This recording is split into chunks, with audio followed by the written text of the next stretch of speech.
Om Swastiastu. Halo semua, perkenalkan nama saya Gusti Mastiastuti, absen 7 dari kelas 10 E2. Di sini saya akan mempresentasikan mengenai ilmu ekonomi.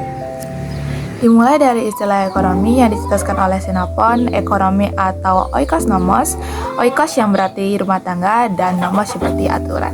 Artinya, ilmu ekonomi merupakan ilmu yang mempelajari bagaimana cara manusia memenuhi kebutuhan hidupnya dengan sumber daya yang tersedia.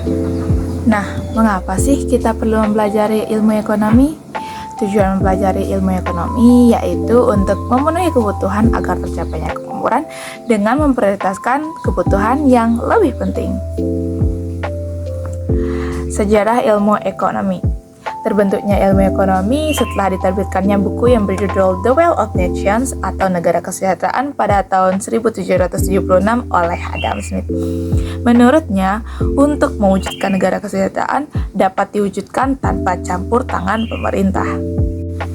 Kini, Adam Smith disebut sebagai bapak ilmu ekonomi karena jasanya yang telah mengubah ilmu ekonomi dari kategori filsafat spekulatif menjadi ilmu yang bersifat positivistik. Ilmu ekonomi ada 3, yaitu ilmu ekonomi deskriptif, teori, dan juga terapan.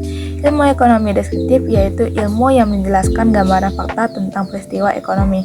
Yang kedua, ada ilmu ekonomi teori, yaitu mengkaji gejala-gejala ekonomi yang timbul akibat perbuatan manusia. Yang ketiga, yaitu ilmu ekonomi terapan, yaitu ilmu yang memanfaatkan teori ekonomi untuk menyelesaikan permasalahan ekonomi tersebut. Aliran ekonomi terbagi menjadi 2, yaitu aliran ekonomi klasik dan juga modern. Aliran ekonomi klasik yaitu aliran yang dimana teori ekonomi menekankan kepada kebebasan individu dalam mengambil keputusan dan persaingan dalam pasar bebas. Sedangkan aliran ekonomi modern yaitu aliran yang dimana harus memenuhi kebutuhan manusia yang tak terbatas dengan sumber daya yang terbatas. Kegiatan ekonomi ada 3, yaitu produksi, distribusi, dan juga konsumsi. Produksi merupakan kegiatan mengubah barang mentah menjadi barang setengah jadi atau jadi. Orang yang melakukan kegiatan tersebut adalah produsen. Selanjutnya ada distribusi. Distribusi merupakan kegiatan menyalurkan suatu produk baik itu barang maupun jasa dari produsen ke konsumen sehingga produk tersebut tersebar luas. Orang yang melakukan kegiatan tersebut adalah distributor. Kemudian yang terakhir ada konsumsi. Konsumsi merupakan kegiatan yang dimana mengurangi atau menghabiskan nilai guna suatu barang atau jasa, dan yang melakukan kegiatan tersebut adalah konsumen. Motif, prinsip, dan tindakan ekonomi. Yang pertama yaitu motif. Motif adalah alasan atau dorongan seseorang untuk melakukan sesuatu. Motif ekonomi terdiri dari ingin memenuhi kebutuhan dan memperoleh keuntungan. Sedangkan motif non-ekonomi yaitu motif yang dilandasi ketulusan tangan tanpa mengharapkan imbalan. Yang kedua, prinsip. Prinsip adalah asas atau dasar seseorang melakukan tindakan. Prinsip ekonomi berbunyi memperoleh hasil sebesar-besarnya dengan pengorbanan sekecil-kecilnya. Yang ketiga, ada tindakan. Tindakan adalah aktivitas atau kegiatan yang dilakukan seseorang. Macam-macam kebutuhan, yaitu ada primer, sekunder, dan tersier. Yang pertama yaitu primer.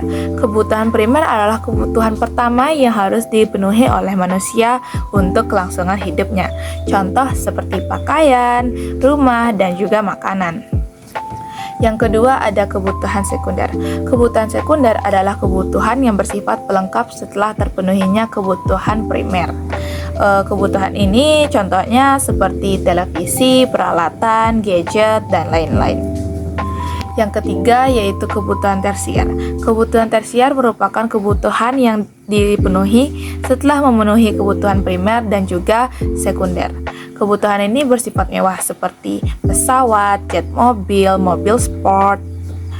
Apa sih yang dimaksud dengan kelangkaan? Kelangkaan atau scarcity merupakan kesenjangan antara sumber daya ekonomi yang terbatas dengan jumlah kebutuhan hidup yang tak terbatas. Penyebab kelangkaan yaitu ada perbedaan letak geografis, bencana alam, kerusakan sumber daya alam akibat manusia, pertumbuhan penduduk yang tidak seimbang, dan juga kemampuan untuk memproduksi lemah. Nah, bagaimana sih cara mengatasi kelangkaan? Berikut adalah cara-cara mengatasi kelangkaan. Yang pertama, ada membuat skala prioritas kebutuhan, menentukan sumber daya alternatif, mengelola keuangan secara efisien, memanfaatkan kemajuan teknologi, memanfaatkan bahan substitusi, dan mendaur ulang atau memanfaatkan kembali.